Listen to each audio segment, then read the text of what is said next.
Hey, what's going on, everybody? This is Coach D, the Wild Man, coming at you again with another episode of Are You in the Game? This is part 3.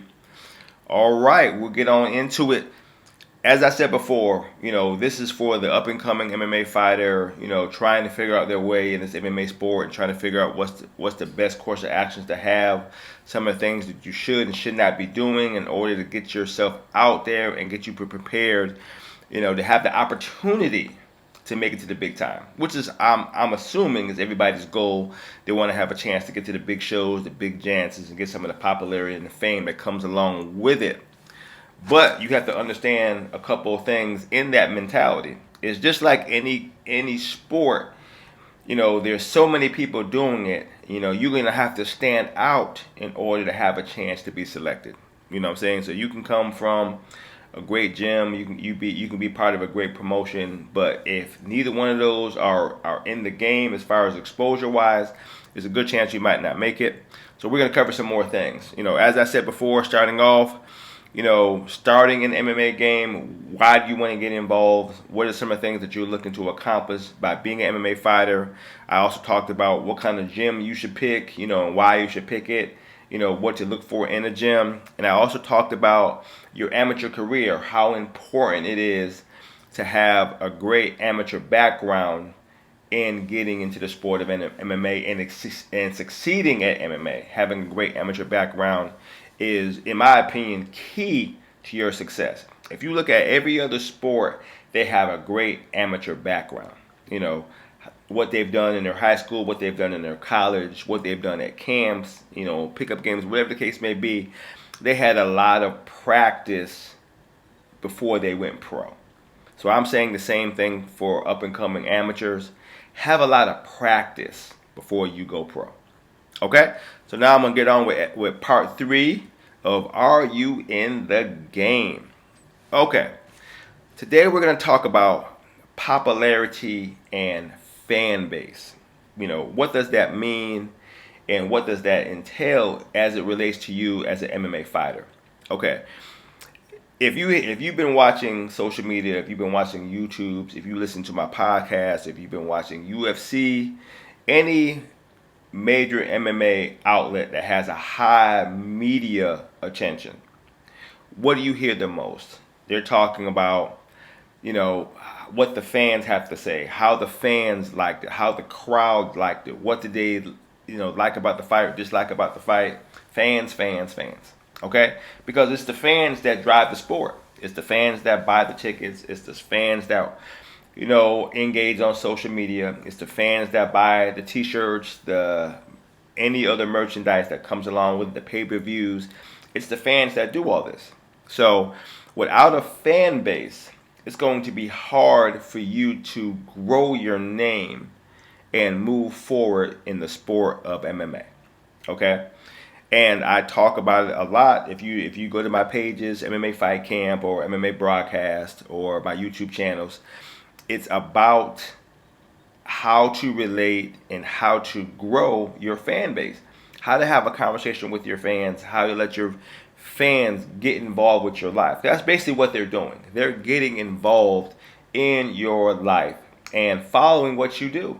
They're sticking to primarily MMA, and that's usually what they engage, but normally they're going to follow you wherever you go to. So if you talk about, hey, my dog had puppies, they're probably going to like it. You know what I'm saying? If you talk about, hey, I'm with my with my child, we're going to the park, they're probably going to like that too. So they're gonna probably spill over into your personal life as well, but definitely not as much as they're going to engage in your professional MMA, in your MMA life. Okay, so let's get into it. What is your social media popularity? Okay, what I mean by that is, how do you have your digital footprint on Facebook or Twitter or Instagram, or any of the channels, YouTube, wherever you're at?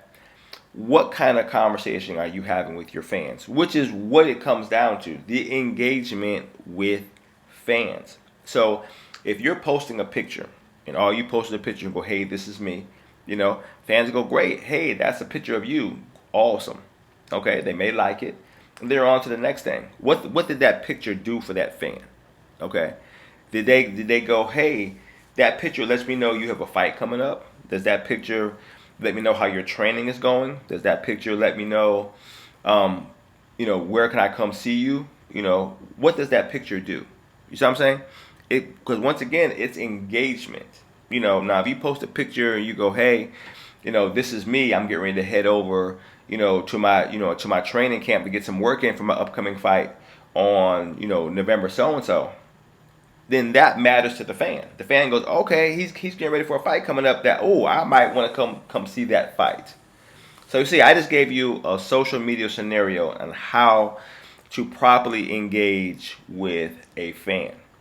Okay, so take that into account, and that's some of the things that you should be doing on a regular basis. How you engage. It's not for the sake of posting just to post. You're posting with I'm going to talk to my fans in mind. Okay. Now, how do you build your fan base? Just like I said, having a conversation on a regular basis with your fans is how you do it. And it's ongoing. Fans are ravenous. They desire a lot of engagement. Think of you as a fan. When you're following your Michael Jordans or your Floyd Mayweathers or your Conor McGregors or your whoever you're following as a fan, look how often you want to see what they're doing. You want to see, hey, what game they got next, what's his stats, how they win, blah blah blah. You want to learn as much as you can about your favorite sports figure, and that's no different for you. Even though you may be at an amateur level and you may be building your name, people still are going to like you at some point, and they want to understand what you're doing and how you're doing it. So it's important for you to understand the rules of engagement. Just like you see in the military, there's rules of engagement. How you engage with your fans in a certain way builds your fan base. And having a conversation with them long term is how you get them to respond how you get them to respond to you when you need them to. When you need them to buy a ticket to come to an event or pick up your promo t-shirt or sign your poster or whatever you're doing at that time, or like your video, share your video, like your picture, share your picture, whatever you want them to do. If you're engaged with them the correct way, they're happy to do it because they're your fan and they like to support you in any way they can. But if you're not talking to them on a regular basis, just like you would do with any of your friends, then to them you're not really with them. You just taking from them and not giving anything back to them, which is how they're going to see it. So you must always understand how to consistently respond to your fans. And if you do that on a regular basis, you won't have any problem building a fan base. Because once again, you're building your name, you're building your brand, you're building yourself as an MMA fighter. These are the steps that get it done. It's not random. You don't randomly become successful. I'm not saying that doesn't happen, but that's very rare. You got to have a system, a track record, a history that most people can follow, and by follow, they'll do it long term. If you're from Columbia, South Carolina, the Gamecocks in South Carolina are huge. The fans of Gamecocks are huge. They do everything when it comes to Gamecock. They're die-hard fans. They do everything to support their team. And that's been built over years. It didn't happen overnight. They built that relationship. And you have to do the same if you want to get to that next level of professionalism as an MMA fighter. Because once again, you're coming into a business of MMA. Now it's a debate. Is it a sport or is it a business? Okay, if you listen to Dana White, it's a business. So you must think of it as a business.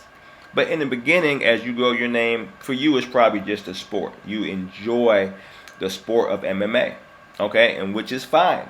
But if you're ever going to roll over into the business side of MMA, then you must definitely learn the steps it takes to be brandable, to be popular, and to build your fan base.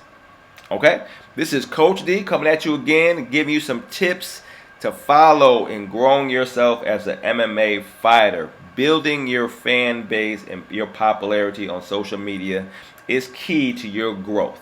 All right, like I said, follow me on SoundCloud now. Follow me on YouTube. Follow me on Instagram. Follow me on Facebook. Follow me on Twitter. If you like what I'm doing, definitely hit me up. Follow what I'm doing. I'm trying to keep this game going and support the sport of MMA and understand the business side as well. All right, this is Coach D. To hear from me again, peace out.